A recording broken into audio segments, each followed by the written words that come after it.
Alright. Well, let's get started then. The Hbox documentary, there will never be another melee player like Hbox.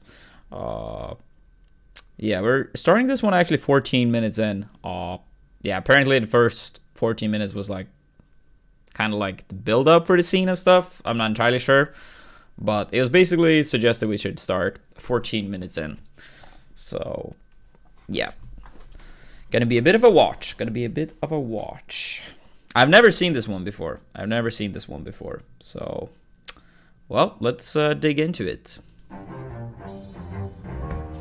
Right now we are in First 14 minutes is about Sakurai and making a brawl. And it's like 7:30 in the morning. It's cold. I'm wearing a jacket, so it's not Florida.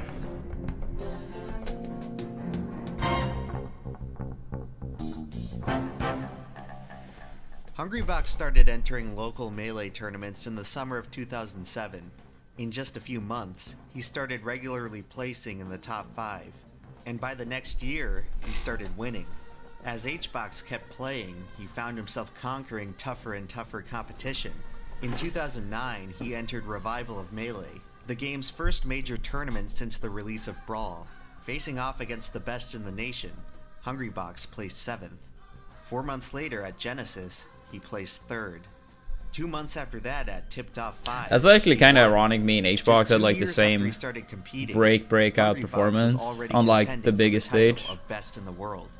But in addition to his individual success, Hbox was arguably taking part in something much more important.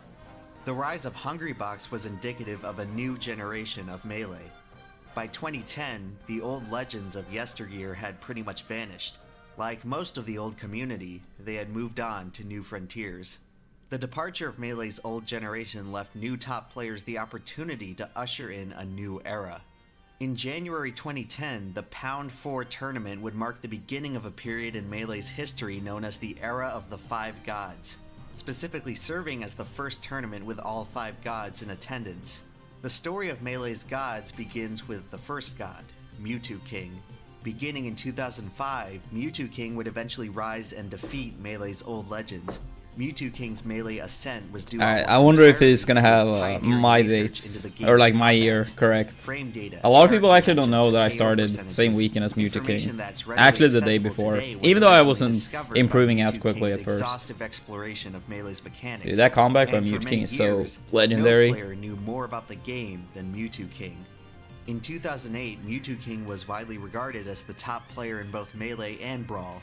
To this day, he remains the only player to achieve the concurrent title of Best in the World in 2 different Smash games.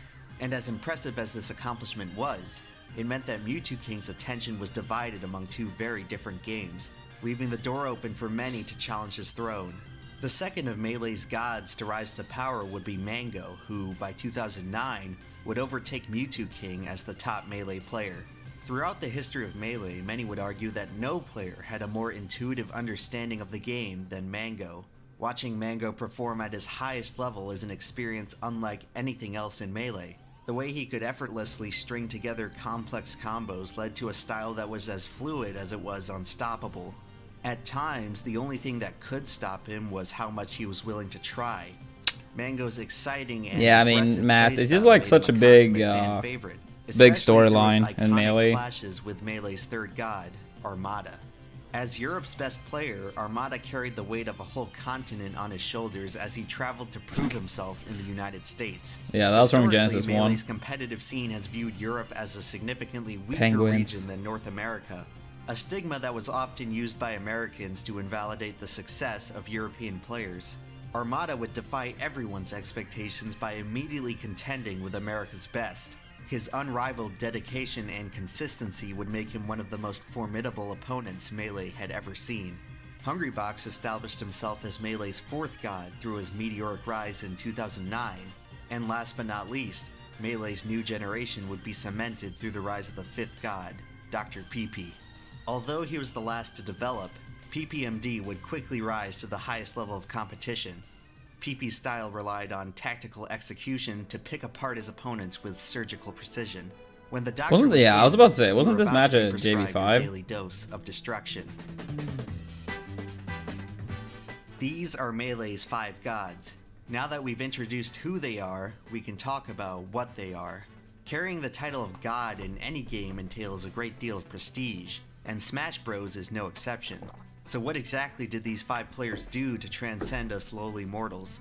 It's unknown who exactly introduced the term 5 gods to describe Melee's top players, but the expression wasn't that started Scar? seeing frequent use in the summer of Or am I wrong? 2014. Most I feel like it was likely used Scar. to describe the era of supreme dominance that preceded it. From 2009 to 2015, a member of the 5 gods would win every major tournament, utterly dismantling the rest of the competition in the process. In any competitive sport or game, it's typical to have one Oh, it was or two Scar? main Okay. players I thought it win the was. lion's share of the competitions. Chess, for example, has witnessed Magnus Carlsen dominate the competition for the past 6 years. A rarer case is currently on display in tennis, which has seen 3 players dominate major tournaments over the past decade. A competitive game with 5 elite players occupying the same era is almost unheard of, but if such an unlikely event were to occur, it's somewhat fitting that it would happen in a game used to defying expectations. As the legend goes, Melee's 5 gods would hardly ever lose to any other players, and all were capable of defeating each other in any given competition, but just how much better were the gods than everyone else? Well, as a reminder, I like to recall 2 cases involving the player Hbox, a skilled competitor known for his flashy combos and lightning-quick execution.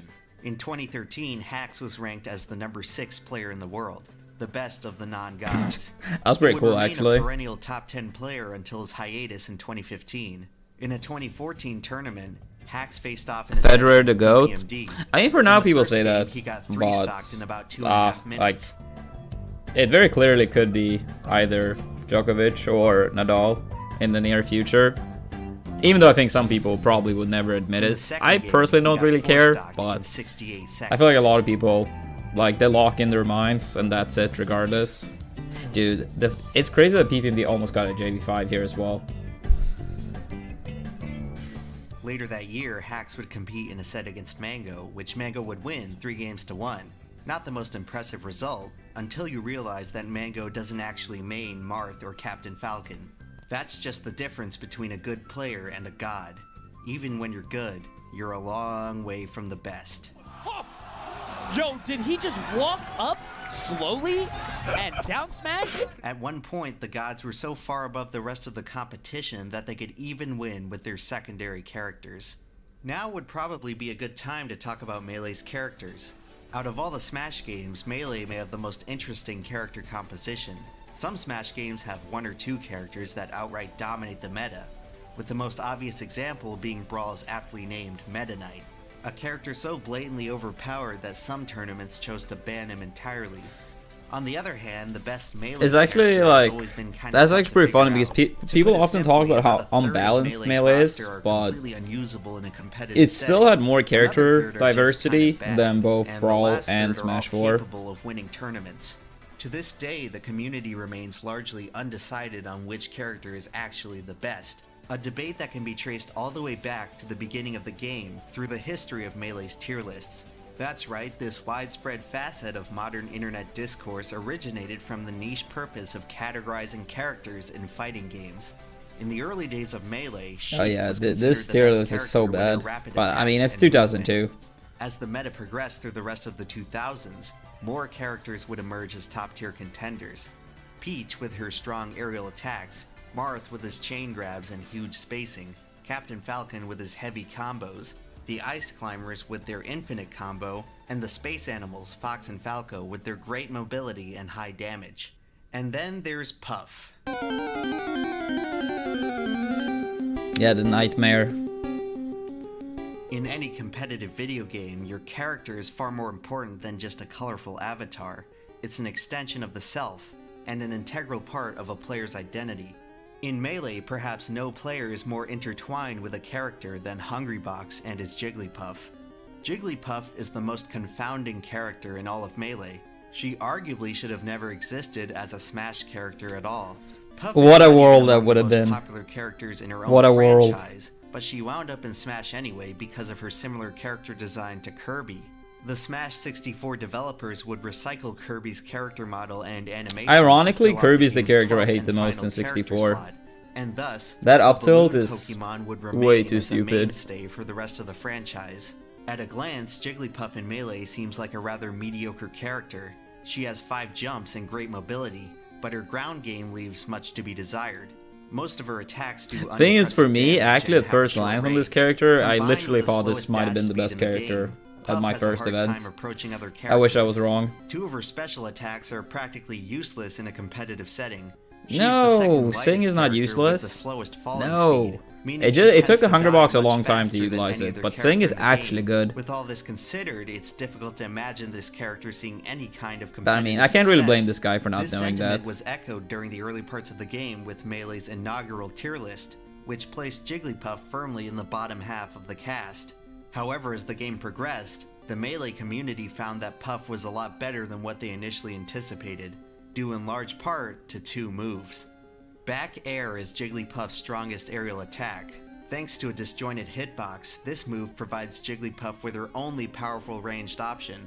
Its relatively low end lag makes it spammable, granting Puff her only real way to space out opponents.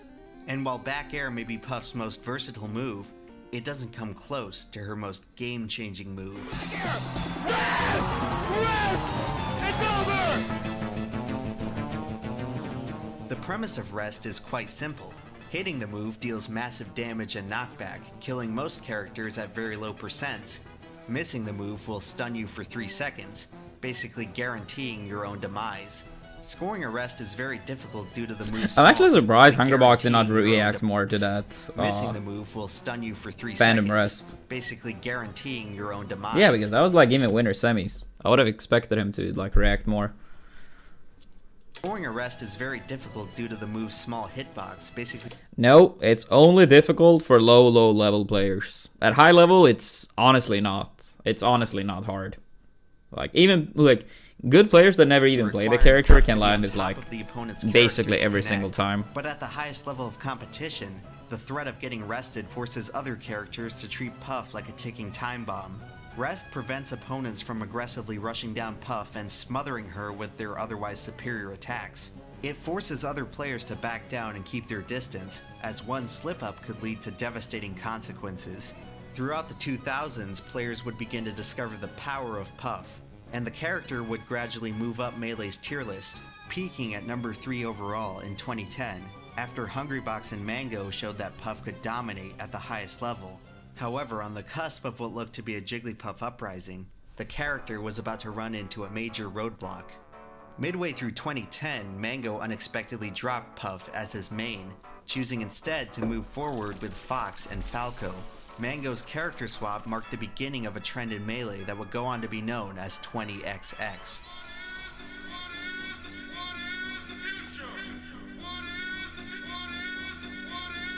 Welcome to the world of tomorrow!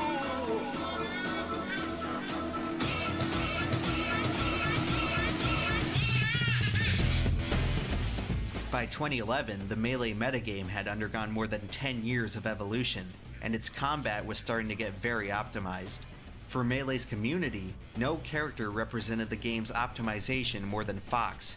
Ever since the beginning, Fox was always considered to be a character I wish there was with a nun incredible for Puff. potential, I mean, Tech but no tried one to could kind of truly do harness that. it until the metagame had I mean, it's still progressed Puff at the beyond end of the high day, threshold of but technical Tech skill. was To put probably it like simply, the Fox in Melee is quote-unquote the fastest craziest character in the Puff. fastest Smash game. If played perfectly, Fox's rapid movement and attacks should theoretically overwhelm any other character in the game. Optimal execution with Fox pushes the limits of what's humanly The thing is, like, possible with a when it comes to controller, these like but that wouldn't optimal stop play many in Melee, players like from task seeking things, the people holy also grail like of consider peak Melee like performance. the reaction, One like of those frame one players was reactions, Hax, which is the very originator far of the away from 20XX humanly meme, possible, of and course. widely regarded as the best Captain Falcon player in the world. So I think before switching to that's like Fox. one of these Much to the misunderstandings. dismay Don't get me of wrong, Captain Fox is hella Falcon's fans who good, viewed the but switch I feel like a as lot of betrayal. people, Mango's infamous when they set talk versus about like Hax task supposedly stuff, they came as a result consider of like Mango frame trying one to teach reactions Hax to a somehow lesson that be Fox was possibly not quite the Melee for Messiah like possible that for everyone humans. envisioned. Some of you may see this as ironic since Mango himself abandoned his original character for Fox, but it starts to make more sense when you consider the scale of sickness. The Melee community...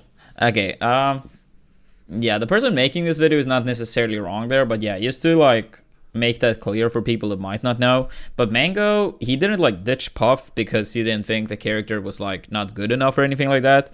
It's more that he wanted to prove to people that he could win with other characters too. So yeah, he did abandon Puff, but it was more so to prove he could win with other characters rather than like not thinking the character could do it. Yeah, just to be clear about that. Community loves to throw around this idea of players and characters being sick. A sick character roughly translates to a character being cool, dynamic, and generally fun to watch and play. Arguably more important than Melee's tier list is its sick list, which by my estimate looks something like this. You see, Hack switching from Falcon to Fox may have improved his standing on the tier list, but he kicked himself down a peg on the sick list, and the move was somewhat unpopular. On the other hand, when Mango switched from Puff to Fox, he upgraded his sickness by a huge margin, because in the realm of Melee, no character is lamer than Jigglypuff. Was I happy when Mango dropped Puff? I mean, I think it led for like more fun games, but I mean, I wanted to beat him at his best. For many fans of the game, Jigglypuff represents the I think it was like good for our rivalry from a spectator standpoint, than the rest of the high-tier if that makes sense. She's floaty and hard to combo. Her playstyle is inherently slow, campy, and defensive. Spectators often accuse her of being boring to watch and play. Yeah, even when you speed this up, it feels slow as fuck. If that doesn't like show some of the issue, I'm not sure what to say. And yet, sitting right inside their otherwise flawless Melee really should have more stricter rules regarding camping. For this fundamental incongruity, Jigglypuff is Melee. Like, I kind of feel like it's like I feel like Melee with Puff, it's like a little bit like basketball in the past. Apparently, like in basketball back in the day, or like eventually they added like a shooting clock. So like if you haven't attacked within this time period, basically the ball goes over to the other team, right? While in the past, like you didn't have that sort of timer, so you basically could like keep holding the ball like forever, which basically meant that like a lot of games, like the score ratio was like incredibly low. And some people would be like, oh, but we shouldn't have a shooting clock because play to win, right? But sometimes games and the rule set have major flaws that needs to be corrected. When people are like, we shouldn't have any ledge grab limit or like air planking limits or whatever, I feel like they fail to see that the potential route for the game is like incredibly bad. If basketball never invented like the shooting clock, that sport would most likely be dead by now. Yeah. The play to win mentality for some people, when they're like, especially when they're spectating and don't understand the game, they imply the rules can't be wrong. And a lot of games actually have had like, you know, big rule changes that are necessary. The basketball one was 100% necessary. And if Melee had like $1 million prizes, then it very clearly would be obvious, even to like the Redis Warriors. I hope.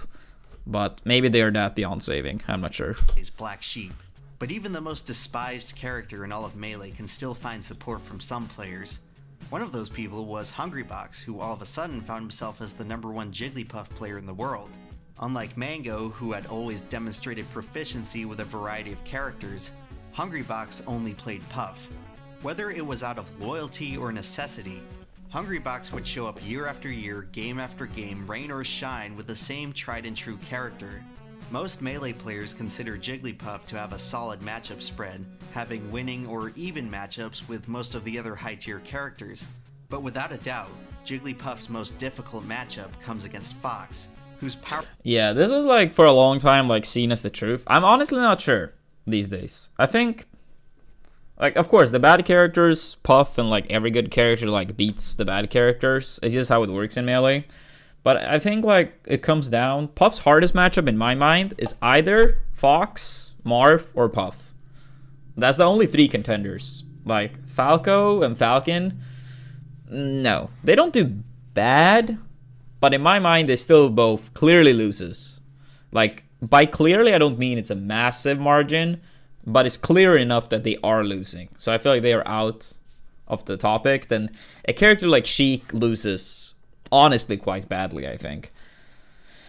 The Puff Ditto is obviously 50-50, and then Marv and Fox might slightly win, it might be even, and they both slightly might lose. That's my opinion. I did play the matchup as Fox for years, and yeah, it is still my opinion. That, yeah, the matchup could be like 55-45 either side. With like ledge camping and stuff on the table, then I would say Puff wins actually. Without it, then I think it's debatable who wins. I could see either character. Marv, I don't have as much knowledge and understanding of, since I never played the matchup, but I have studied the matchup for like Zane and stuff in the past. And yeah, basically all my, effort put into understanding the matchup really makes me think that it could be 55-45 either side. Currently, I feel like it's more stuff Puff can do in the matchup to improve than Marv. So, yeah, I'm actually leaning towards Puff having the winning, but I'm not absolutely sure. Powerful vertical attacks are capable of launching Puff into the stratosphere at low percents. Fox versus Puff is quite capable of launching Puff into the stratosphere at low percents. Fox versus Puff is quite possibly Melee's most intriguing matchup, pitting the strongest offensive character against the strongest defensive character. For ages, Fox stood mightily as Jigglypuff's only Big House, meaning as Fox Hbox. began to dominate Melee's meta. The game was about to get a lot harder for Hungrybox. By 2011, the era of the Five Gods was well underway. Despite Hbox's impressive 2010, Yoshi is not bad for Puff. I really don't think so. I really don't think so. I think Puff wins that clearly. With more than one other god in attendance. Although around this time he hardly had much of an opportunity. Like I don't think Yoshi is like absolutely horrible, but no, Puff wins for sure. Some people are like, oh, you can't like. When Yoshi's on a platform, like, oh, you can't attack him. Puff is actually one of the characters in the game, arguably the character in the game that the most easily can play around shield dropping from Yoshi. It's like one of the characters. Puff has so much range and drift that you really shouldn't ever get hit by Yoshi when he shield drops. Like shield drop aerial to like counter hit. Puff has like clearly the resources to play around it among the easiest. Young Link, for being a bad character, does fine, but Puff still wins. Her timeout conditions are way too strong in the matchup. It was Hungrybox being very bad at that matchup for a long time, but he started to get better at it. But it was also a combination of me not really... I only played Young Link against Puff, and he played Puff against every character. So naturally, it was gonna like more and more start leaning towards him if we both improved at the matchup at the same rate. The fact that he played Puff that much more... Like, from a logical standpoint, he should have started winning, which is what happened. But theoretically, if I did solo main Young Link, I still think it would have started happening eventually. Because, yeah, Puff just have way stronger timeout conditions. Melee was still very much in the midst of a competitive dark age, and nationally organized tournaments were few and far between. Despite its small underground following, the Melee community held steady, persisting through sparse events and prize money fueled almost entirely by the love of the game itself. Their patience would pay off when, unbeknownst to anyone at the time, Melee would once again be thrust into the spotlight. 2013 was arguably the most influential year in Melee's history, a year that was marked by 3 monumental events. 2013 oversaw the release of Project M, one of the most ambitious video game mods of all time, which sought to reimagine what Brawl could have been had it retained Melee's fast-paced mechanics. For the first time ever, Melee players could enjoy what they felt was a true sequel to Melee. Also in 2013, independent filmmaker Travis Beauchamp would release the Smash Brothers documentary. It's actually crazy how big of an impact that doc had, like all over the world, and would go on to inspire a new generation of players to compete in the coming years. But without a doubt, 2013 saw perhaps the most important event in the history of competitive Melee, where after 6 long years of I think the doc is more important. The doc was more important than Evo, but Evo is still really important. Drew in over 700 competitors, making Evo 2013 the biggest Melee tournament to date. And heading into the event, all eyes shifted towards the 5 gods of the game.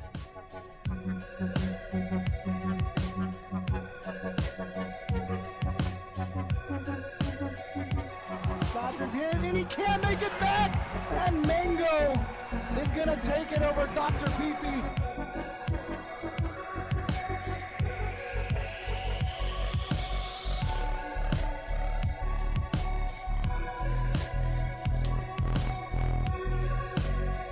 And after that time, Mewtwo King never tried to ledge camp me again. True story. True story. He did try to like ledge camp me there, but eventually, like after me not attacking him for like a long time, he SD'd and he never ledge camped me again. Because I basically proved to him that I'm not gonna go to the ledge. I have seen that movie a million times of people going to ledge and dying. So I was like, nope, that's not happening. No chance. To everyone's surprise, Hungrybox found himself in winners finals of Melee's most important tournament to date. Oh, Reeve, you started due to the dock? Let's go. Wobbles, an Ice Climbers player in the twilight of his career who managed to slay 2 gods on his way to one of the most improbable runs in Melee history. Hungrybox was in prime position to become EVO champion. All he had to do was beat Wobbles in a favorable character matchup, and then win just one more set in Grand Finals, and he would claim Melee's most coveted title. The seeding for this event was actually so bad. I had to play PPMD the round before winners quarters. To be fair, I hadn't played a single event for like 6 months, and I was like retired. But even so, like, I had been the best in the world for like... I hadn't lost a single tournament for like... How long? 2 years? No, 2.5 years. And I was like, oh, you play PPMD the round before winners quarters? Sick.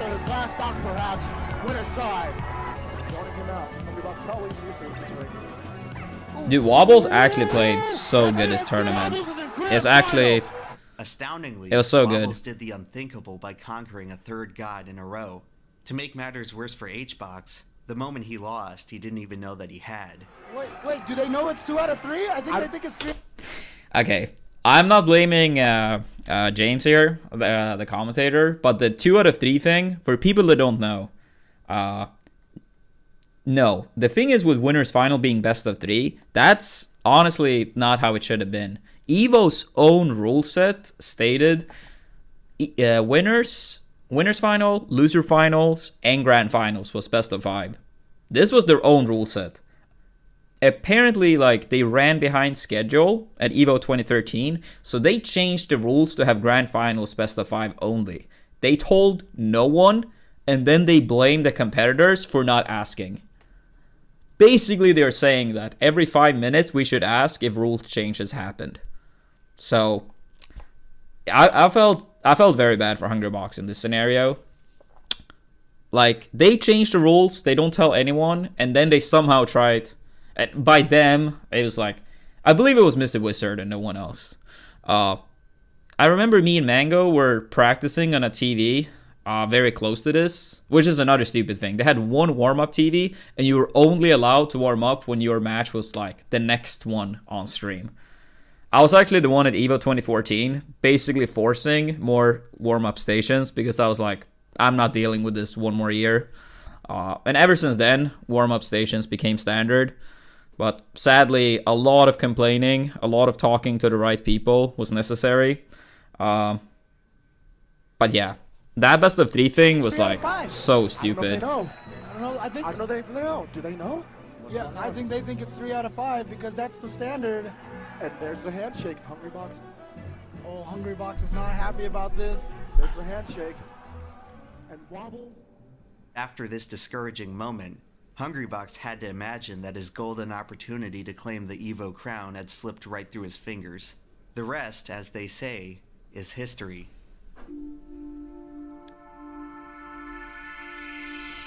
A miracle right now. Oh,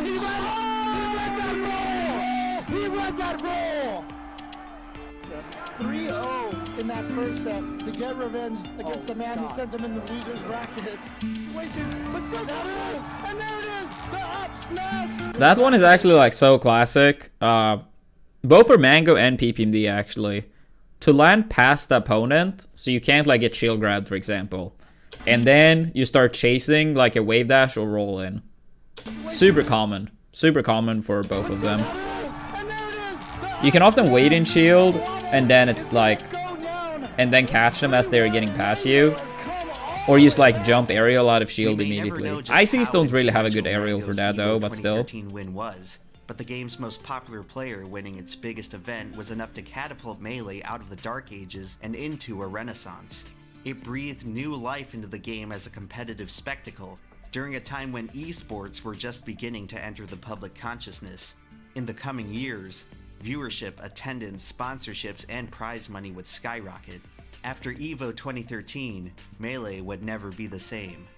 While the game was booming, Hungrybox was slumping. With his loss at EVO, Hbox only added to his 3-year-long major tournament losing streak, and he did so in gut-wrenching fashion, not just getting upset by wobbles, but also handing the tournament win to Mango, who was, at the time, Hungrybox's biggest rival. Following his EVO victory, Mango hosted a now infamous Reddit AMA, on which Hungrybox voiced some scathing remarks about how Mango had shit, I remember. Now that turned into such a shit show. Mango's response? Come up and get me. I'm the boss. Roll, roll, roll. That's right. 2013 also saw the release of Melee's first annual player rankings. Mango, following his monumental win at EVO, scored the #1 rank. Hungrybox, in a lackluster year, sat 5th, the worst of the best. As 2014 rolled around, things would only get more tumultuous for Hungrybox. This was the year that 20XX began to tip the scales of the Melee metagame. In addition to the other gods of the game, Hungrybox now had to face a rising generation of highly technical Fox players like Hax, Leffen, and Lucky. With each tournament, the Puff main was dealing with more threats than ever before. If the Fox Yo, Cayman Raw, thanks for the gifted sub. Hbox also faced challenges that few others could have anticipated. During this time, Armada would frequently thwart Hbox by using Young Link, an obscure. I mean, that's not like we didn't play that much in 2014 in this matchup. Would continue deep into 2014, where he would once again enter EVO in desperate need of a win. In his most impressive performance of the year, Hungrybox would play valiantly, beating PPMD and finally vanquishing Armada's Young Link, only to be double eliminated by Mango, who won the tournament for the second year in a row. What Hungrybox lacked in winning, he made up for with his flair for the dramatic. She spins around when she does it too. Oh man. Yeah, I think he referred to it more as like Lucky being on the upswing rather than actual new generation. Is this it? Okay, he beat it away. Oh my god! That's the setup. Hungrybox, humongous comeback. Okay, yeah, that one, this pound, if you try to hold away, you go nowhere. So if you realize that you're about to get pounded, you have to hold towards Puff. But it's like, sometimes you can reach with upper as well. Like sometimes, like if the upper happens, you want to DI away. But if the pound happens, you want to DI in. And it can be really annoying to play around both of them. Aka Mage, thank you for 4 months. Oh my god! That's the setup. Hungrybox, humongous comeback. Around this time, Hungrybox started developing a penchant for making ridiculous comebacks. These clutch displays reminded everyone of his skill, and earned him the moniker of Clutchbox. But improbable comebacks weren't the only dramatic traits of Hbox's play. Much like his in-game character, Hbox 2 was a bit theatrical and emotional. During this time, don't get me wrong, Hungrybox is really good in these type of like last hit scenarios, but it's also a strength of Puff as a character.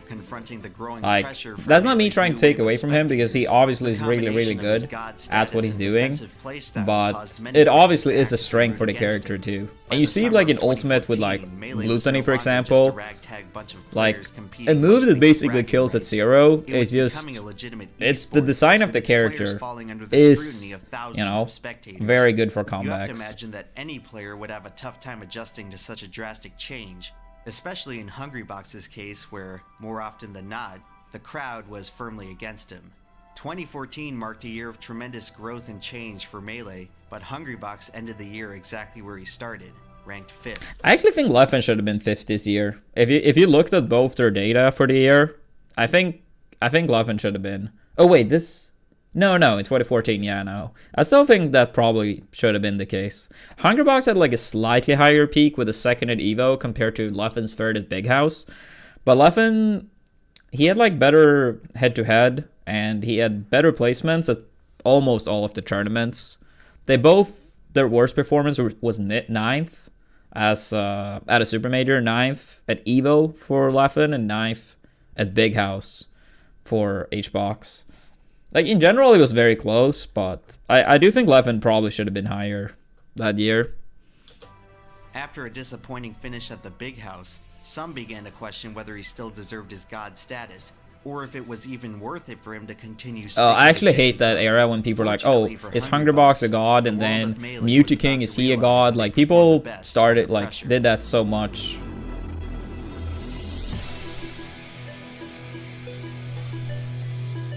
Leffen did have a better head-to-head between them in 2014.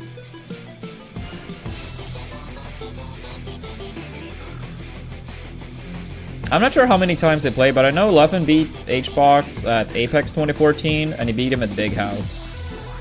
And Mewtwo King gives up game 1. You know, I really feel like Hungrybox's tag is applicable. Bruh. Yeah, reaction tech trace rest is legit broken. I remember when people said that was possible, but not practical. Wow, and look at him. The King is so upset. Oh, he's way up there and he takes it easy. Is it. Beautiful job, Hungrybox. But yeah, that's like, that grand finals was like with a bang by winning so one-sided. Mewtwo King had no chance. At long last, Hbox won a tournament with multiple other gods in attendance, snapping a losing streak dating back to 2010. The celebration would not last long, however, as through his victory, Hungrybox had just awoken a sleeping giant. Wow. Yep, last time I ever played that matchup. That was a good choice. Fox? Did I hear Fox? I heard Fox. Okay, let's see what Armada can do here. Throughout the rise of Fox in the Melee metagame, Armada was one of the few remaining holdouts who did not pick up Fox in any capacity. That all changed in 2015 when he determined that solo maining Peach was no longer a viable option. Over the past several years, Hungrybox had been slowly but surely improving at the Puff-Fox matchup. The abundance of Fox players in the meta gave Hungrybox a matchup nightmare at first. That's such a classic Leffen. The ledge dash up smash. To learn how to counter it. The prior years of frustration gave him enough experience to turn a daunting matchup into an increasingly winnable one. Armada's Fox, however, was different than anything Hungrybox had ever seen before. It was as technical as any other players, but matched the patience and discipline of Hungrybox's own playstyle. Following Paragon, Armada's Fox would beat Hungrybox at Apex 2015, then again at Sandstorm. After the character change, Hbox would fall to Armada 7 out of the next 8 sets they played. But despite this new setback, Hungrybox was rising. Is Puff broken or is Hbox just mastered her? More importantly, Puff is really good, arguably the best in the game, but that doesn't mean you can't beat her. But yes, Hbox has mastered Puff to a very high degree too. I don't know if you can hear this in my headset, but like, listen to the crowd. Yo, the crowd is the thing is, what people need to understand, even if Puff is the best in the game, that doesn't mean that, like, just because a character is the best in the game doesn't mean that it's unbeatable. Same thing, if Fox is the best in the game, which also is very possible, he's still beatable. If Marth is the best in the game, he's still beatable. I think a lot of people, like, how do I say this? Broken and broken, depending on who you ask, it means two different things. In the Ultimate scene, my impression of like being at Summit and stuff, people, when they say broken, they mean the character is good. The character can be like top 20, which is still like very strong in Ultimate, but then they still call it broken because the character is good. I feel like more Melee people, and at the very least, speaking for my own, like, for myself, if I say something is like, if I say a move is broken, then it's like, it's really, like, it's overpowered for like some scenarios, right? But I don't think a true broken character exists in Melee. Like, I would say a character like Meta Knight, like Brawl Meta Knight, that's a broken character. Puff, Fox, and Marv are hella fucking good. Hella fucking good. And they all, in my eyes, have arguments to be the best. But currently, I would put it Puff, Fox, Marv in that particular order. Happy. Hungrybox developed a cocky, brazen persona that he used to taunt hostile audiences. And perhaps no other tournament showcased heel Hbox better than EVO 2015, where for the third year in a row, Hungrybox faced off against Mango.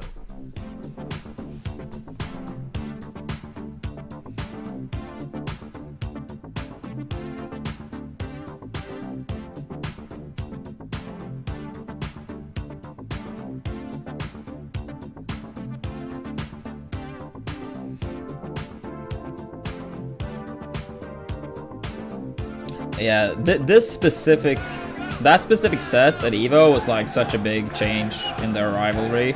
But even if Hungrybox didn't win that time, it was like when Hungrybox started working with Crunch that summer, like a month before EVO, that's like when things started to change a lot. Therefore, since I can approve a lover, I'm determined. Like Hungrybox was always really good. But it feel like the help of Crunch and like analyzing opponents and stuff and like optimize things further, it was like it was such a good change for Hbox. I feel like maybe he was like, at least at the time, worse at like analyzing the game and analyze opponents. And the thing is, I think every player would benefit from having a coach, but Hbox was pretty much like the first, I believe, to have like a super dedicated coach. And I think like he like possibly was the person of the top 5 that needed it the most. Obviously, we can't say for sure, but you can see a very clear shift when they started working together. So that worked out wonderful for Hbox.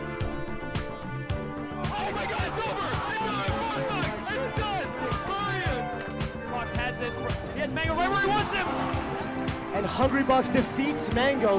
There will not be a three-peat. Mango is out of the tournament in 5th place. Wait, who did he play against there?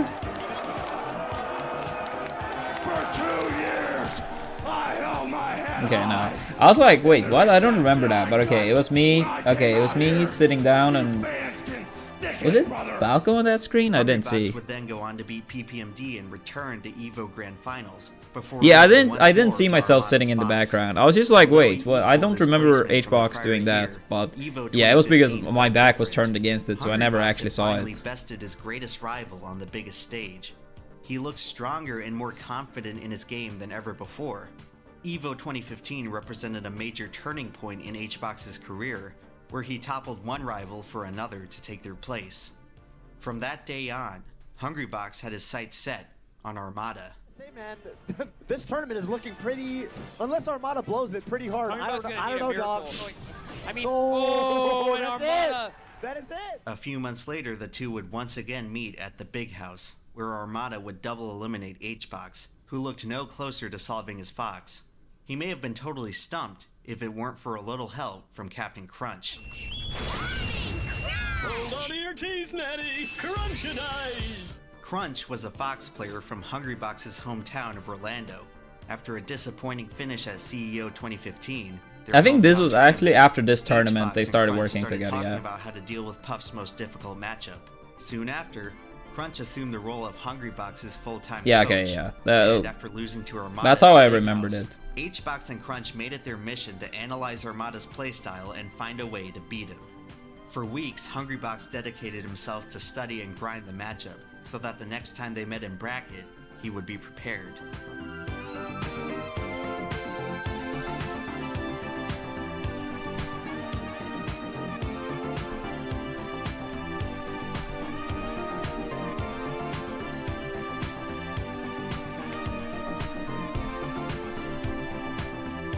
When Armada plays the platform, Hbox is all over him.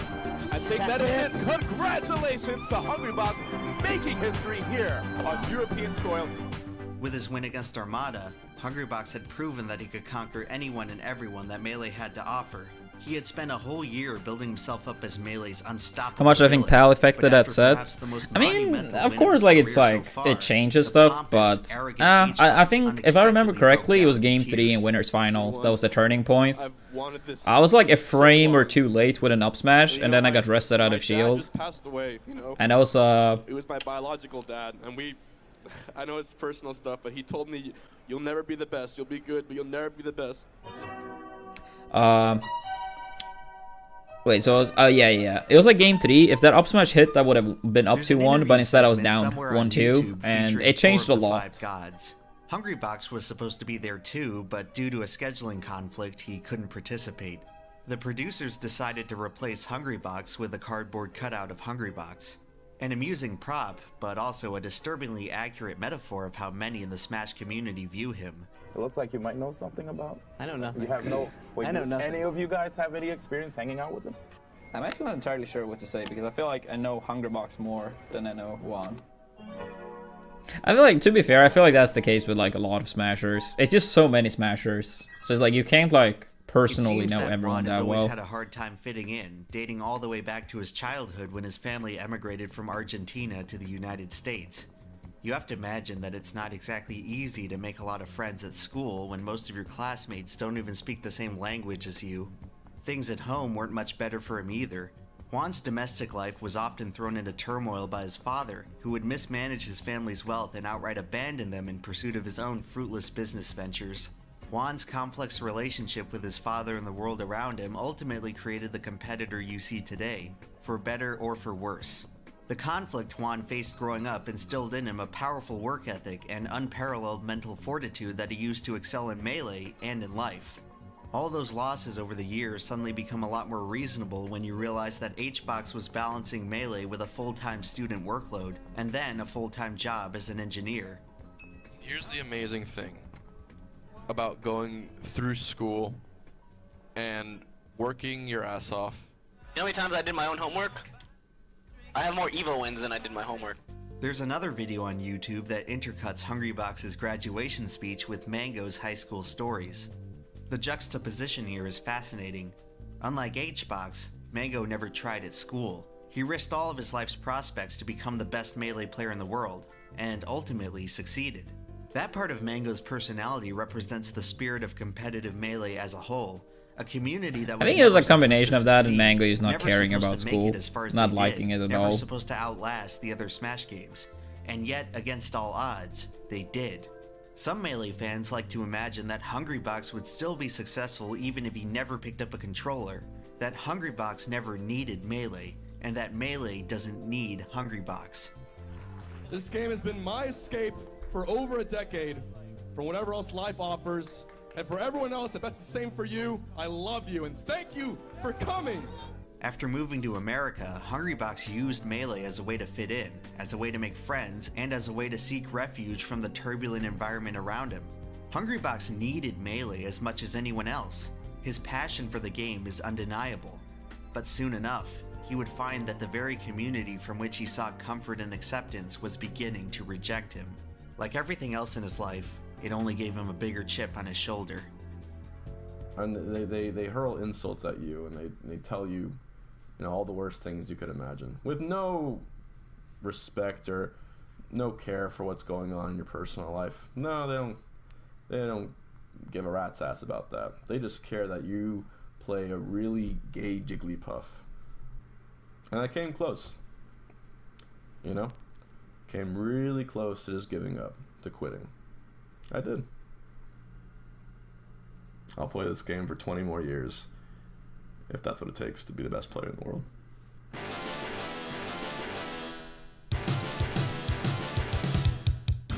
Hungrybox ended 2015 ranked second behind Armada.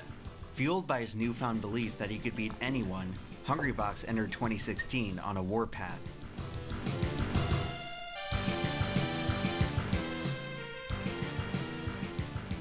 The first half of the year was marked by Hungrybox and Armada swapping tournament wins. Both competitors were playing at the highest caliber of their entire careers, and they looked to be on a collision course heading into EVO. EVO 2016 would represent the absolute peak of Melee as a competitive game. The tournament drew more than 2,300 I mean, entries. I don't really think that like most top Puff players are not disliked. I mean, make it back to grand in general, finals people where, don't like to more watch likely Puff than and not, ICs, Armada regardless of would who be it there is. waiting for him. This time, The exception is normally people might root for their like hometown hero or whatever, or hometown person. But for the most part, yeah, people don't like it.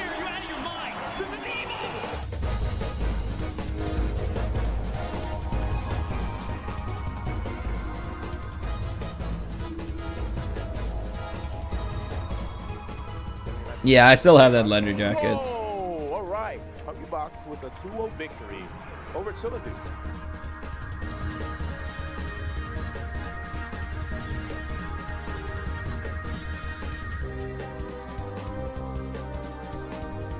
I actually never understood why Shroom didn't ban that stage, since it was best of 3. This much, even without time card. And yeah, classic Hbox. My man's a top 8.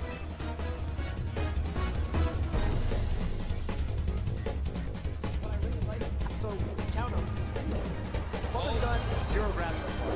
Yeah, no jump, no pounds. Yeah. Hbox down 8 the winner's bracket, up 1-0.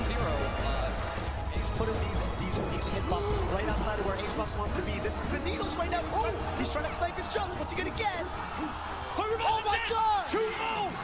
Yeah, Hbox thought he was gonna land on stage there. Hbox going down to the loser's bracket. As the story goes, following his loss to Plup in winners semifinals, Hungrybox was so discouraged that he almost checked out of the tournament entirely. All of a sudden, the memories of his Wait, past why would he failures all check came out of the rushing tournament? back, Wait, along I've with never heard the deep Hbox talk about realization that, but this like, year would be that no sounds... different. That sounds Although he like adorned the pushing a nickname Clutch, storyline, he had if never anything. actually won a major tournament from the loser's bracket. For a brief moment, in his mind, his fate was sealed.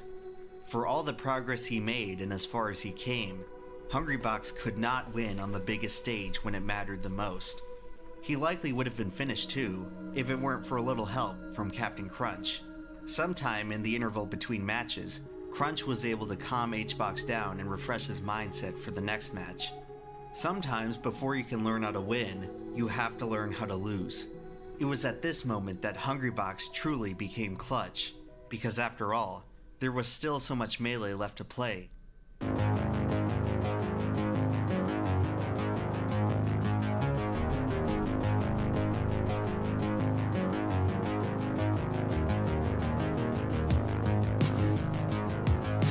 I mean, I think like in any competitive game or sport, like if you don't play a certain way that people enjoy watching, then yeah, people will not like your style. A lot of people did not like my style either. Like they didn't like, not many people disliked it as much, obviously, but you can still see like correlations, right? Some players with certain styles, people, the average person appreciates more or enjoys more, and it's not like Melee exclusive by any means.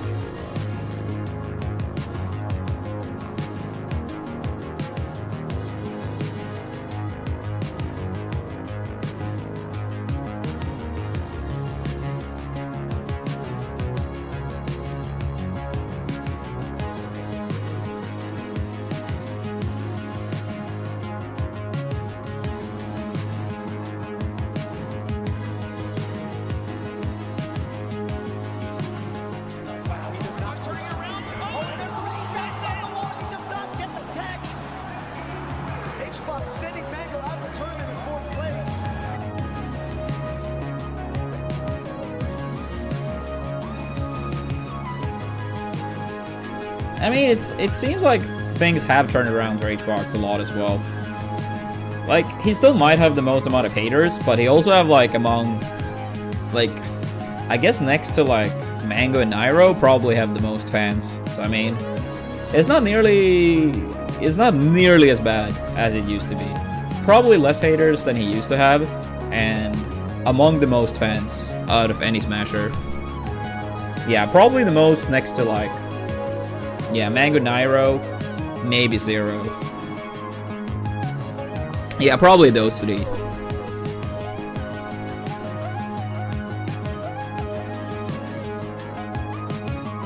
Yeah, I hate this matchup.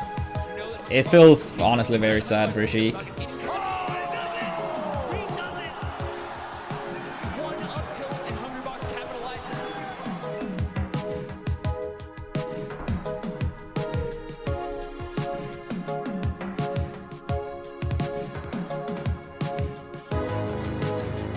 I started off this grand final so bad, but then I started to get in the groove, but I couldn't close it out.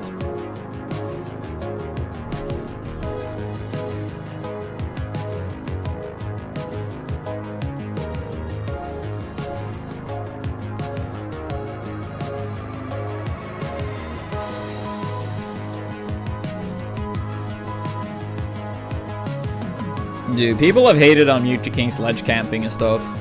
A lot. High punch.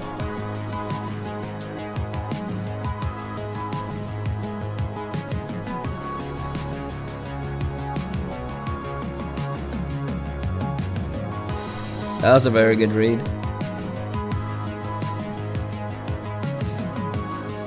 Yeah, it's like I did turn it up very late in the first set, and yeah, I think I actually like. No, it was like, yeah, an up air that got SDI'd. I mean, I probably should have done a second up air. But it's like, it's hard to get.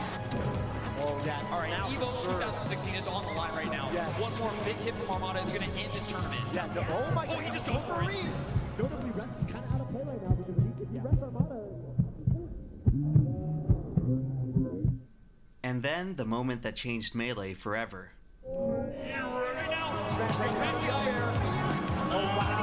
That was so bad. I tried to wave land on the platform.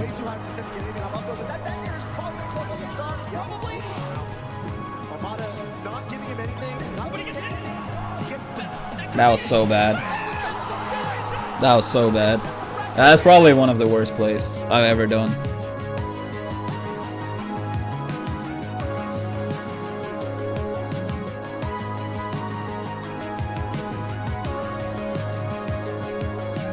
That was also bad.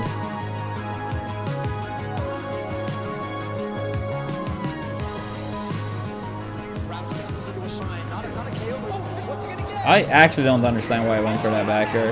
That was very unlike me.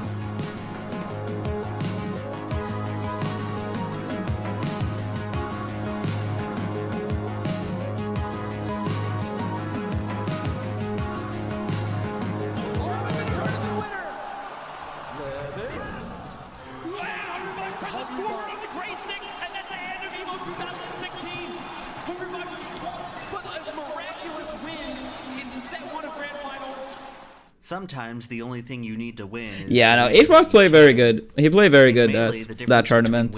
And as I've said in the past, he probably wanted it even more than I did. But the difference between winners and losers feels far, far greater. For years, I think that it matters a lot in tournaments, like wanting it a little bit more.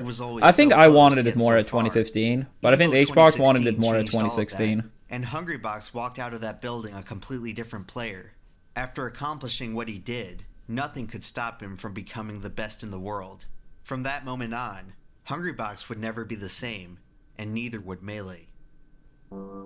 Yeah, I mean, you can never make arguments like, oh, if I won EVO 2016, I guaranteed would have won EVO 2017. Like, everything, if one tournament changes, then everything after could change as well. Tournament after EVO, finishing second in the rankings, once again trailing Armada. Following a disappointing loss at the Big House, he would take a moment to pause and reevaluate his life. Perhaps guided by those discouraging words that haunted him for his entire career, he knew what he had to do. At the end of 2016, Hungrybox quit his job to play Melee full-time. At first, his newfound commitment to the game didn't seem to change much. It didn't help that it coincided with possibly the most dominant stretch of Armada's career. But then, late in the year, Hungrybox started winning, and then he kept on winning. If he could score a victory at the Big House, Hbox could put himself in serious contention for the number one. I know a lot of people might, you know, like, I feel like whenever you tell things, people, they always want to look at it from their own perspective, right? Or what they believe. But truth to be told, after I won that EVO 2017, that was like when it really started leading up to like my loss of motivation. Even like going into Evo, it was like Smash was already getting very, very draining for me, but I've wanted to tie up the Evo wins with Mango. I wanted that ever since like losing Evo 2014. Because then Mango had 2, so I wanted to like at least tie it up. And it was like almost like when I got that Evo win in 2017. Yeah, it was like never the same. It was like it just kept going downhill. And losing events never felt as bad again. And even winning didn't feel as good in general. So it's like, yeah, motivation was like, it was very clearly on the downhill. But I was like trying for like another year to like find that motivation again. His rival Armada would fall to Plup, who was in the midst of an incredible winner's bracket run. Hungrybox would stumble early, then proceed to tear through the loser's bracket to meet Plup in grand finals. As the crowd rallied around the underdog Plup to complete his fairy tale run, the glass slipper broke. That might.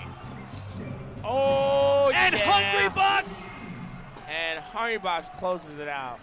There was no pop-off after Hungrybox double-eliminated Plup to capture his first Big House title.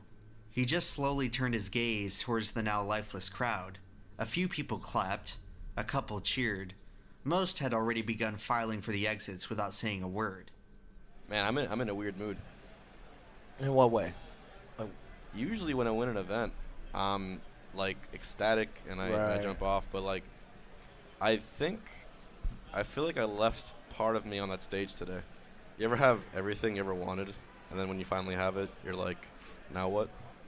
1 year ago, look at Brandon. He's like, nope. Hungrybox decided that he was ready to But become what are you Melee's talking best about? player. He never stopped to consider whether Melee was ready for him. Be careful what you wish for, Juan.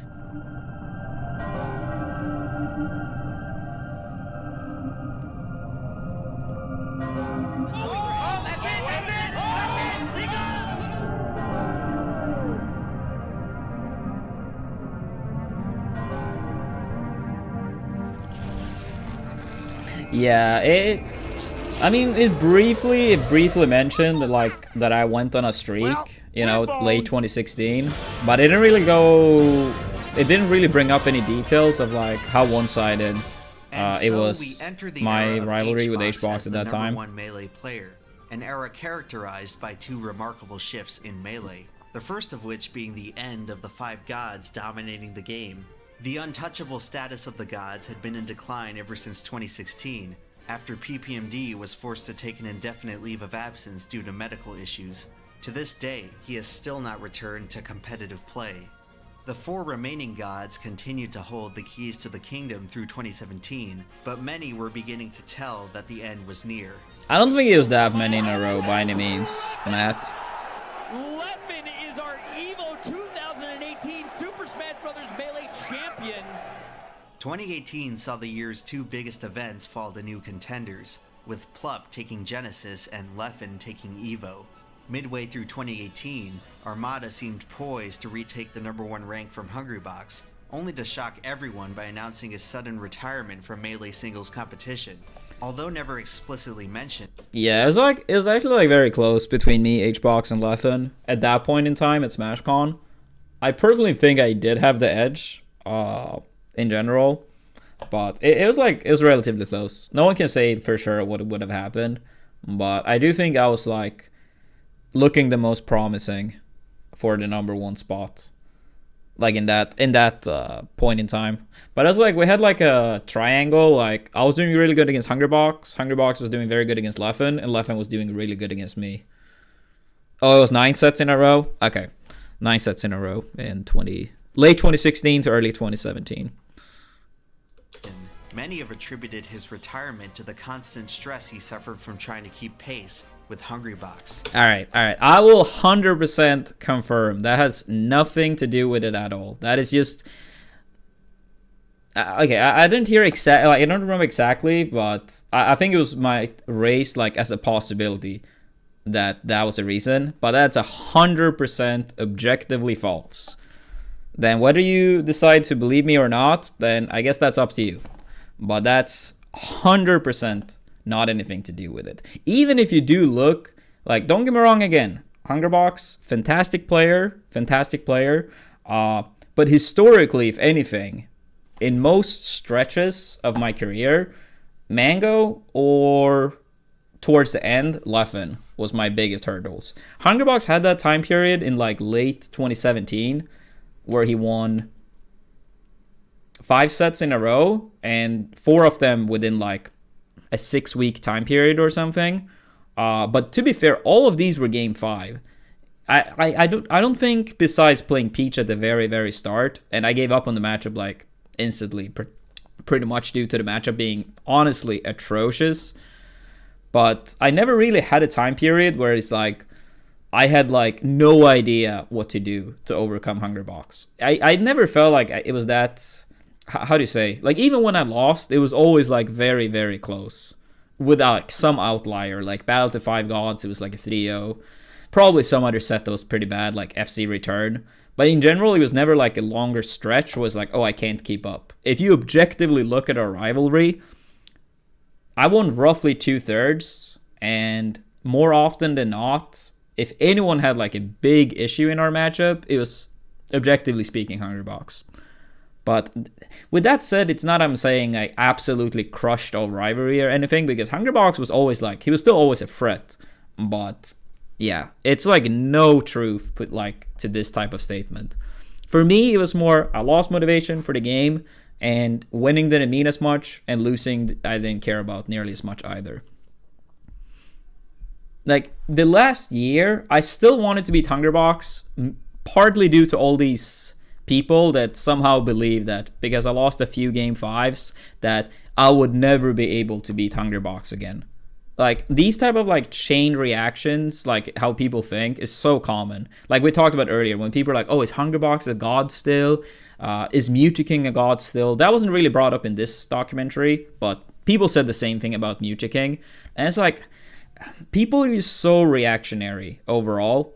So yeah, for me, I just wanted to prove, even when my motivation is like basically dead, I want to prove that I can still beat Hungrybox. So, and to be fair, I also hate Puff as a character, which is not a surprise, not a surprise to anyone. So even if I didn't have like true motivation to like be the best, I still want to like show that this piece of shit character, I'm still gonna show that I know how to play this matchup, and I am the superior player in my mind. But I think all the top players, like, I think it's important to have that type of mindset that you are the better player. For me, I feel like if I can't have fun doing it, then it's no point in doing it. At around the same time, Mewtwo started shifting his focus away from Melee in favor of streaming and writing. I mean, of course, some people, like, yeah, it's true, Matt. Some people probably treat my Puff hate as like, oh, I hate Hungrybox. Now, someone will probably take this clip and like make something silly out of it, like totally out of context. I've always hated Puff, way before Hungrybox even started playing Melee, and I probably never will stop hating the character. I just think what Puff brings to the table is really boring. I respect what Hungrybox do with the character and like how good he is at doing what he's doing, right? But that doesn't mean I personally enjoy it. But that doesn't mean I hate Juan as a person just because I hate the character he plays. In 2019, Mewtwo only competed in 4 events and looks unlikely to return to full-time competition anytime soon. Mango, perhaps the most dominant player ever in his prime, failed to win a tournament in 2018. And while he can still crank out the occasional epic performance, his inconsistency has relegated him to a shadow of his former glory, placing his god status in serious question. These days, it seems that Hungrybox is the only god left who can still strike fear into the hearts of his opponents through his sheer dominance alone. Mango still obviously can. I don't remember exactly when this one was released, so maybe it was like more true at the time. But I mean, Mango can still win a lot of events. Oh, it came out after Big House when Mango won? Okay, yeah, then I would say that's like pretty wrong. Obviously, Hungrybox in later years had done better than Mango. I'm not trying to say otherwise. But yeah, Mango can still very clearly win. Mewtwo we haven't really seen much from, but even at Big House, that big house. He still beat Hungrybox without really competing for like a year. But yeah, Hbox obviously still have had like the better past few years compared to Mango and Mewtwo King. For 4 others like him. Now there's just one. Yeah, I mean, Mango has been a lesser threat if you take it like overall since like 2015. But I mean, he's always capable of still like winning these type of events. Partly by the decline of the gods, but mostly by something far more confounding. Hungrybox always wanted to become the best in the world. He struggled through years of frustration, gradually improving and eventually defeating the best players that Melee had to offer. But when he finally achieved his life's goal, he began to realize that the promised land didn't exactly come as promised. Becoming #1 in the world was the hardest thing Hungrybox had done in his entire life. He was about to find out that being #1 was even harder. It's common for sports or games to generally dislike their most dominant competitors, but in all these cases, most I can see that, Calvin. I can see that. Confines of the competitive landscape. You hate Tom Brady when he destroys your favorite team in the playoffs, but if you saw him walking down the street, you'd probably want his autograph. In Melee, the hatred for Hungrybox has progressed far beyond a simple competitive rivalry. A large fraction of the Melee community seem to treat Hungrybox with utter contempt. A lot of this comes from the idea that, by simply being the #1 player, Hungrybox is killing the game. Much of this rhetoric stems from players like Leffen, who has assumed the role of Hungrybox's arch-rival following Armada's retirement. Leffen is perhaps the biggest proponent of the Puff Doomsday Theory, a scenario I have unofficially labeled 20FF. 20FF. I mean, I personally do think, like, if Melee took a direction where Puff was, like, super common at the top, I do honestly believe it would hurt the game tremendously, especially if no rules regarding ledge grab limits and air planking is set in stone. I personally think it's just, like, it's personally, or not personally, but objectively, it's not that much money in Melee. So I don't think people like would want to like go for timeouts on the ledge and air plank every single match. But in many matchups, it is objectively an absurdly strong strategy.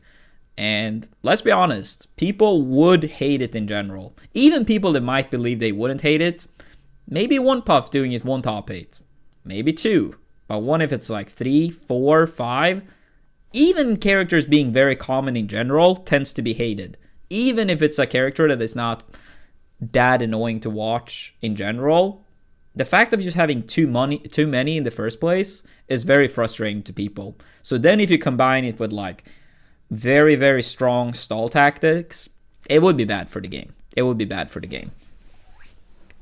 But then also I think the whole like killing Melee thing, I also, not to the same degree, but I also got a lot of that treatment. A lot of people were like, Armada is killing Melee. Oh, can he not stop entering tournaments? So it's unpredictable who wins. A lot of people actually wanted to see me like stop playing period and retire as well. So it's like, yeah, people hating on whoever is #1 is very common too. People hated on Zero in Smash 4. Leo still gets hate like, you know, every now and then. He probably gets less than like me, Zero, or Hungrybox, but the concept is still, it's pretty much always there. It's pretty much always there. It's like, of course, there will be some exception to the rules, but in general, whoever is #1 will get hate for being #1.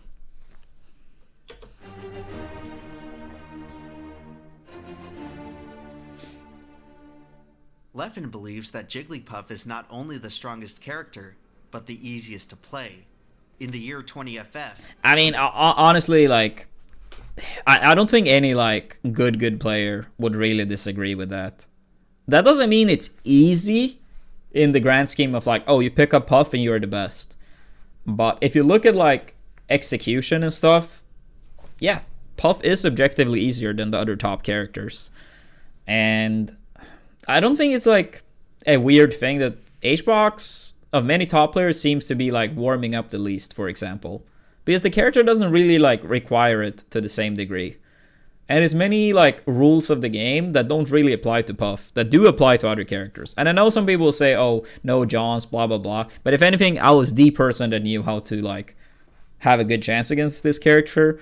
But like something like being off stage, it doesn't really matter much to Puff due to like recovery. The character can barely get comboed. So like stuff like combo DI is not as important in general. It's a lot of other scenarios too, but... No one plays Fox anymore because everyone has switched to Puff in order to beat Hungrybox. Melee games have devolved into boring, unwatchable stall fests where the only measure of winning is determined by which Puff player can outcamp the other. A compelling theory until you realize that Hungrybox is the only Puff player in the top 35, and has been for basically the past decade. The thing is, okay, this is true, but people for some reason seem to forget that Mango was the Puff main. And a little fact here. In Melee history, which started in like, Melee tournament started in like 2002-ish, right? Since 2002, not a single character in Melee history have had 3 different people solo main a character and be number 1. Not a single character. Some characters have had 2 solo mains being the best in the world. And do you want to know what? Puff is one of these characters. And even though you have like by far the least representation of the amazing characters, it's tied in first place in that regard. And I think that's something people very, very often forget. Not even Fox have had 3 people solo main the character and be ranked number 1 in the world for a year. Not even Fox, which probably is like at least 10 times more common than Puff. But that's something I feel like a lot of people either don't know about or just conveniently ignore. One of the two. Mango won with Puff only for a while. He did for sure. He was a Puff solo main. And then he picked up like Falco to prove he could do it with more characters. But even then, when he tried to beat me with Falco at Genesis 1, he still resorted back to Puff to win the tournament. I never said it was a third player. I said no character have had 3 people being solo maining a character and be the best in the world. No character in Melee history, not even Fox. 2 is the highest any character has ever had. And Puff is one of these characters. Even then, it's like debatable for someone like Mewtwo Like, the game wasn't even like global outside of the US, which always will raise the question, was Mewtwo actually the best in the world, or was he only the best in the US? But with Mango, like, the scene had started to be like global enough where it was fair to say he was the best in the world. And then Hungrybox, of course, as well, right? But so with Mewtwo like, we actually don't really know for sure if he was the best in the world. He most likely was, but we can't really say it for sure. So even with a character like Marth, can't really say it for sure. And with Fox, yeah, Mango was like practically solo maining Fox for a while and being number 1. But no other Fox have been solo mained, really. Levin had a period of time in 2015 when he was like the best player, like those first 3 weeks of that summer leading up to Evo. But he never closed out a year as number 1 either. So you can make clear arguments for like not even Fox have had 2 solo mains as number 1. And you can even make the argument for Marth. Puff is probably actually the only character where you can like clear cut say that 2 people have solo mained the character and been number 1. Despite a very, very, very low representation from the masses. Even now, entering year 3 of Hungrybox as Melee's top player, Jigglypuff mains are still few and far. Wait, it was only a year later with Mango? The thing is though, that time period is when like, how do you say, Europe and the US really, really clashed. So even though it was not that big of a time difference, it's still a very significant change in the community. Far between. If Puff was truly such an unskilled, overpowered character as many of its ardent critics like to claim, then surely someone, anyone else, could have risen to the top of the Melee metagame besides Hbox. 20FF theorists will often counter this by saying that playing Puff is so boring that hardly anyone is willing to play as the character, even if it could vastly improve their tournament results. They say this despite the great number of Ice Climbers players who only practice wobbling setups for the sole purpose of cheesing tournament wins. In a competitive game, it's no surprise that people will do anything to win. You play to win the game. Hello? And at some point, you have to account for the fact that Hungrybox is the only Puff player in the modern era who has been able to consistently win. That's the great thing about sports. You play to win. You don't play to just play it. The same critics also like to claim that Puff is as boring to watch as it is to play. Yeah, the thing is also though, like, I feel like if people, I think the huge misunderstanding here, regardless of characters you try to argue are easier or harder, just because a character, even if the character is easier, it doesn't mean you just pick it up and you automatically win. So I think that's like a huge misconception here in the video, where it's like, it's taking easier or easiest and confuse it with you pick up the controller and you automatically win. And I don't even think Leffen ever have really tried to portray it in that regard. I could be wrong. I'm not like, following Leffen's, daily streams or tweets or whatever. But I think this is a huge thing that is like missed here. It's a huge thing that is missed. And that Melee is hemorrhaging viewers for as long as Hbox is on top. Even though in 2019, during Hungrybox's most dominant stretch, peak viewership actually increased across most tournaments. This is consistent with many other spectator sports. By and large, audiences tune in to watch juggernauts. Michael Jordan was possibly the most dominant player in NBA history.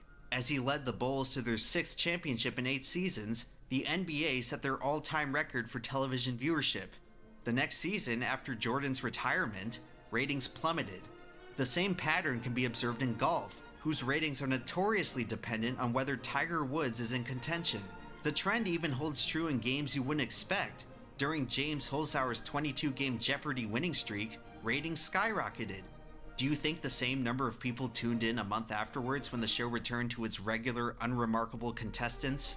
When people watch stuff, they want stakes. They want to follow a story. They want antagonists to root against. Dominant players are inherently interesting because they fulfill all of these things. But that still doesn't stop a vocal portion of the community from zealously believing that Hungrybox is single-handedly killing Melee. I'm basically trying to say Hungrybox deserves more credit, and people discredit him because he's been winning for so long. Hungrybox victories are treated like funerals, while his defeats are celebrated like God's gift to the game. The goal of the game for many has devolved into stopping Hbox. The Smash community as a whole has a tendency to rally hard against their top players. In Smash 4, the sequel game to Brawl, no one was better than Zero. At one point, he won 56 tournaments in a row, a record that will likely never be broken by any other Smash competitor. His staggering winning streak also spawned an insatiable desire to see him lose, and after 3 years of constant pressure and harassment from the Smash 4 community, Zero lost all passion for the game and retired from competition entirely. Even Armada at his peak faced a considerable amount of hate in Melee, despite being one of the most widely respected players of all time. Even though he also dominated with a pink, floaty defensive character, not many people considered Armada. Please never compare Peach and Puff again. I'm that close to turning it off.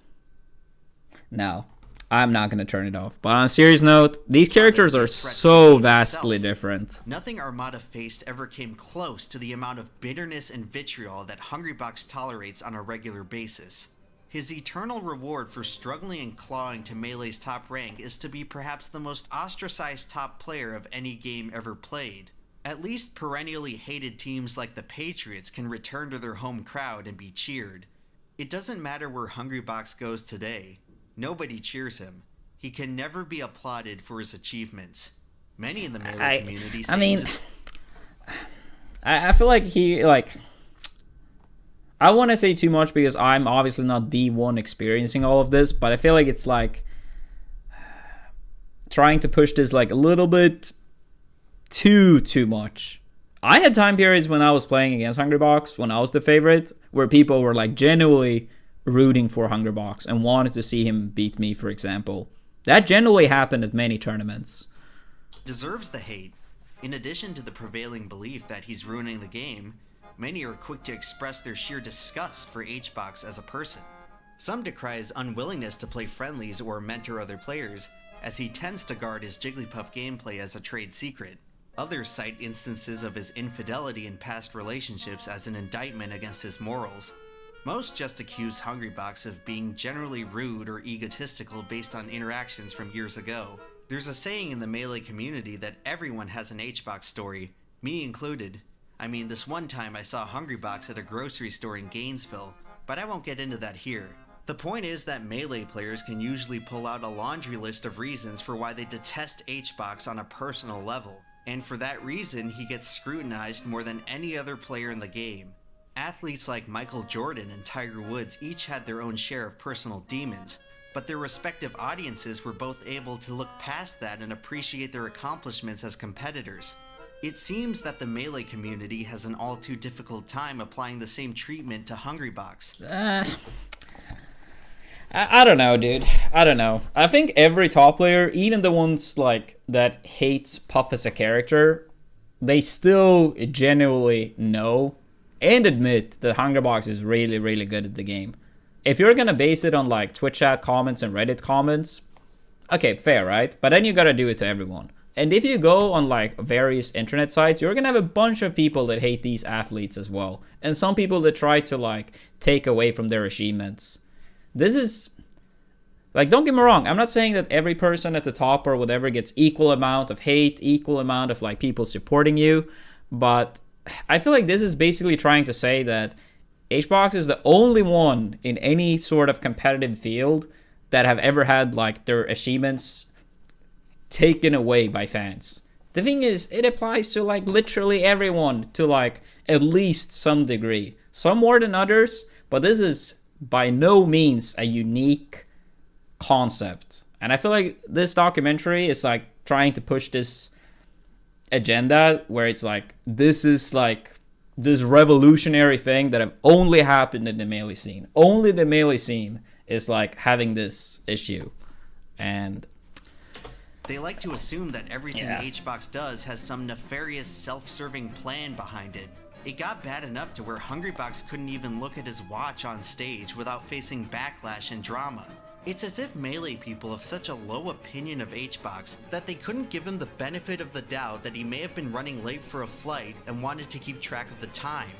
It doesn't matter how much he reforms his actions and attitude today. Hungrybox has always been held to his lowest standard, and he's never allowed to overcome his past reputation. Perhaps the community's apparent zero-tolerance policy for rudeness and ego would make a little more sense if they also applied it to Leffen, who publicly disrespects other players, games, and communities on a weekly basis. Hello? But alas, Leffen, like every other player, gets cheered wildly over Hungrybox. After a while, the whole list of grievances against Juan Hungrybox de Biedma reads like sour grapes, double standards, and empty excuses. At the end of the day, the Melee community stigmatizes Hbox for the same reason they always have. He doesn't fit into their idea of what Melee should be. The mere existence of Hungrybox challenges the fundamental identity of the game itself. Melee prides itself on its fast-paced gameplay, yet its top player uses one of the slowest characters. Melee celebrates its highly skilled technical mechanics, yet its top player uses the character with the most simplistic controls. Melee relies on its risky and aggressive playstyles to wow its spectators, yet its top player... Wait, what? Wait, wasn't... Am I misremembering here? But I felt like... Wasn't like part of this also like... Leffen talked about the character being easier, right? But now even the maker of the documentary talked about Puff having like the most simplified like controls, for example. Basically admitting that the character is easier, at least in some areas. Plays patiently and defensively. Hungrybox can never be truly respected because Hungrybox isn't Melee. But allow me to explain to you how he is. It's July 9th, 2013. After raising more than $90,000 for charity, the Melee community punched a ticket for their beloved franchise to return to EVO. After 6 long years of waiting, the biggest Melee tournament in history was less than a week away. This could be Melee's big break. If the talent can put on a good enough show, Melee may finally be recognized for the brilliant competitive masterpiece it is. With less than 3 days to go before the tournament, Nintendo blocked EVO from streaming Melee, to the absolute shock of the Smash community. Nintendo being Nintendo, as usual. Backlash, Nintendo allowed the event to proceed as normal, but the message had been delivered loud and clear. Nintendo would never truly respect Smash as a competitive game. No matter how popular competitive Melee got, the community would always be on their own. It didn't really make much of a difference because that's how it had always been, but in an age where most game developers embrace competitive play by bankrolling huge tournament pots, it's discouraging to realize that Melee will never have that privilege. 2019 saw a Fortnite player earn $3 million by winning a single tournament.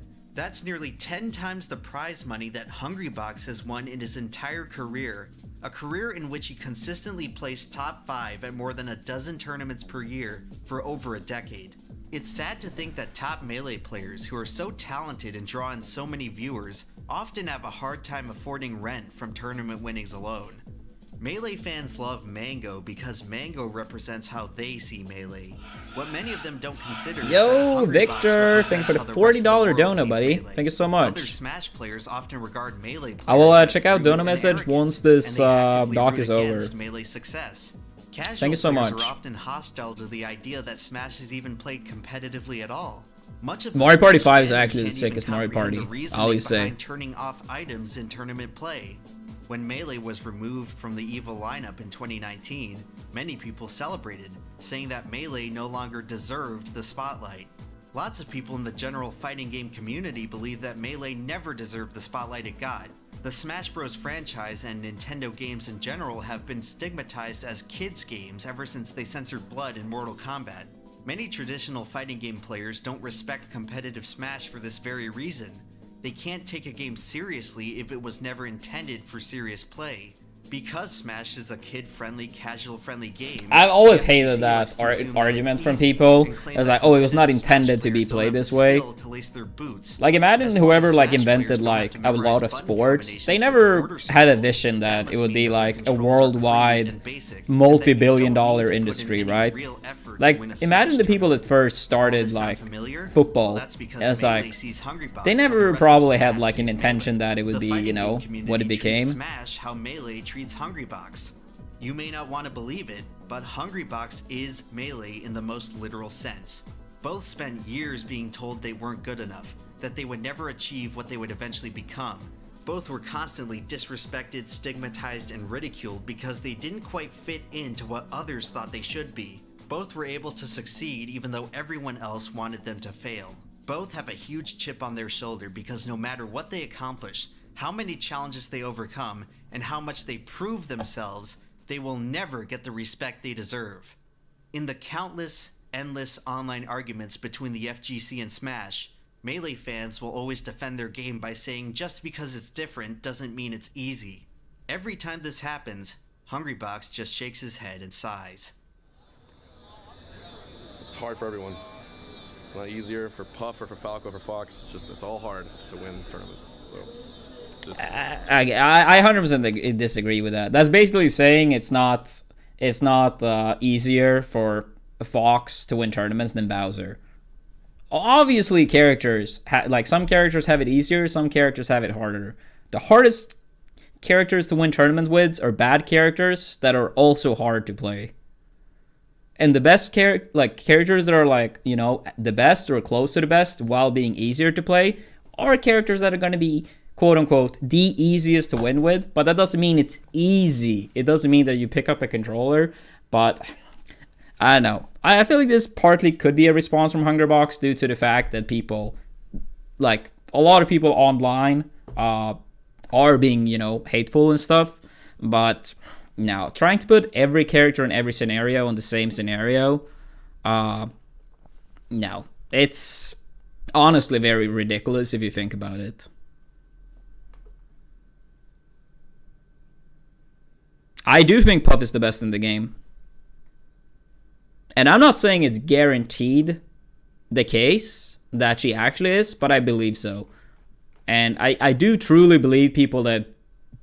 I believe that people that believe that it's absolutely no chance, I personally think they're either incredibly biased or lack understanding of high-level Melee.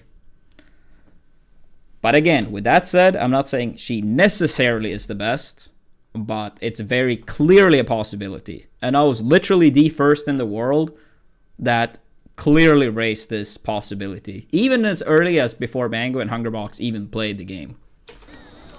Get better. Hungrybox is Melee. And you know what else? Hungrybox is the best in the world. And as much as some people would tell you otherwise, Melee has never been more interesting. 2019 saw Hungrybox win 12 of the 20 tournaments he entered. I mean, is the most interesting? That's very, very subjective. Majors for the first time in the history of the game. So despite Melee entering its 20th year of competitive play, it appears to be far from a solved game. And that's because despite how many people bought into 20XX, Jigglypuff is the meta. While the rise of Fox encouraged many players to get increasingly faster and more aggressive, the rise of Hungrybox has... Okay, now I might like, I don't know, praise myself a little bit too much. But of course, like, if a top player retires, it opens up the gate for more players to win, right? So with me retiring, it opens up the path for other players to have a higher chance to win, right? Now again, I'm not saying I necessarily would have beaten Axe or Wizzy every time, or anyone else for that matter. But it clearly makes it easier if you remove a threat, right? So with this keeping in mind, then basically me retiring, according to this video, makes the game the most interesting, right? Because more people have a chance to win, right? So with that logic, Hbox or any top player retire would make the game more interesting, right? Because it would open up the spotlight for more people. So I feel like if you actually break it down, the video is actually speaking against itself. Because if Hungrybox retired, that would open up the gate for a lot of people that literally have never beaten him a single time, or at most like 2-3 times. So that's something to like keep in mind too. Them back to the drawing board. Even though the new era has been tough on Foxes, it has led to the rise of a new generation of players with more patient, strategic playstyles. Players like Zane, Wizrobe, and Amsa have all demonstrated the capacity to beat Hungrybox without a favorable character matchup. At times, despite his recent dominance, Hungrybox has never looked more vulnerable, frequently losing to players and characters that he never has before. This is mostly due to how, at long last, the rest of Melee's competition is finally catching up to the level of the gods. In present-day Melee, the gods are the old generation, and Hungrybox is the last of the gods. Melee is approaching the precipice of an entirely new era, and Hungrybox remains the last stickler of the old days. No, I never lost to Sane, Amsa, or Axe. To be fair, me and Sane only played 3 times, but I did play against Axe a lot of times. I played Amsa a few times, and Wizzy a few times. He represents one of the few remaining links between old and new Melee, and as much as some Melee fans would like to forget, he's an integral part of the game's history and legacy. Hungrybox, like Melee, is still going strong all these years later. In 2018, Nintendo released the 5th installment to the Smash franchise with Super Smash Bros. Ultimate. So far, it has been the first Smash title to successfully appeal to both sides of the competitive community, with players like Armada, Leffen, and even Hungrybox frequenting Ultimate events. However, despite the popularity of I wouldn't say for me at least. I only entered like 6 Ultimate events, I think. Even in its advanced age, Melee is the future, and shows no signs of dying off anytime soon. There will come a day when Hungrybox stops playing Melee, and in his absence, the game will become that much less interesting as a result. And now, but more people will win. I know, like not everything is like about me, but if like, I was like you know, at the time I retired, I was still arguably number one. Me, Hbox, and Leffen were all in that possibility of being like the best. But then it was like, oh, like the game is the most interesting afterwards. But if Hungrybox leaves, then it won't be that again. I don't know.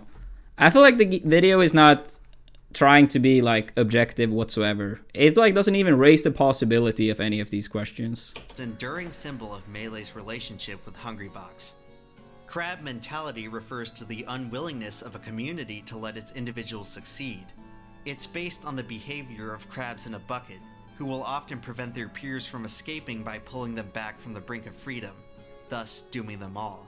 If Melee is to survive in the future, they'll have to learn to tolerate their top player.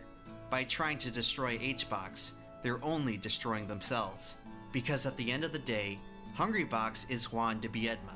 Despite playing for the past decade with the status of God, he's only human. It is my personal belief that human beings are naturally meant to persevere. No matter what happens, as long as we simply make the decision not to give up, it simply does get better if you believe it will. There's certain experiences that even thinking about, even the act of thinking about it, sets you back, maybe all the way back to all the work you've done just by thinking about it. But that's not the point. The point is you need to focus on the fact that you overcame it. And if you're going through it, focus on the fact that you are choosing to overcome it. You're pushing through, and that's more than anyone can ask of you. Will Hbox ever overcome the hate? That remains to be seen, but until that happens, he will always have a reason to keep fighting. To overcome perhaps his greatest challenge yet.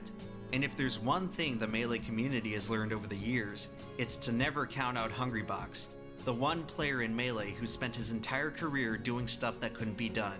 I said I'll be top 5 jigs in Florida, I'll be best jigs in Florida, I'll be top 3 in Florida, I'll be the best player in Florida.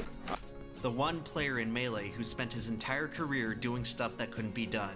I said I'll be top 5 jigs in Florida, I'll be best. I'm not really entirely sure what's implied here, but I guess we'll let it slide. Who knows, one day I'll be the best player in the world.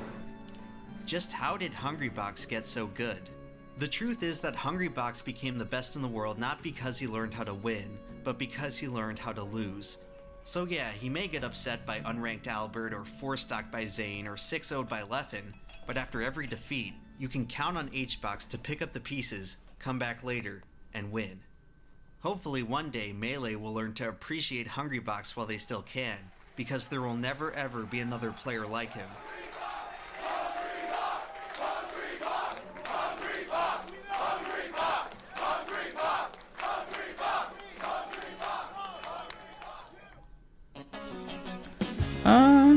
I mean, parts of this documentary I think was like relatively good, but it was like way too many areas where I felt like it was not trying to be objective whatsoever, and it went in with like a mentality that was like the defining course of the documentary, and it was like a lot of like counterpoints and counter arguments that I feel like was not like explored whatsoever.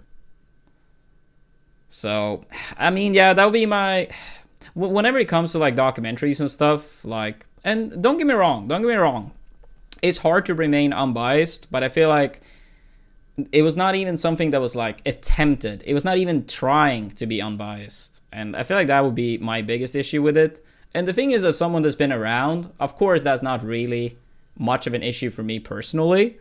But I do think for a lot of people that end up watching that might not know anything about Smash, or any particular area for that matter, I think that's more of the issue, right? When people that have no, knowledge of something and they watch something that is very clearly biased and then they shape their opinions based on that. That's my personal opinion. But I mean, I can still respect the fact that this video was taking a long time to make, obviously. So a lot of like work and effort was put into it. And it did still have like good stuff of explaining like Hbox's, hard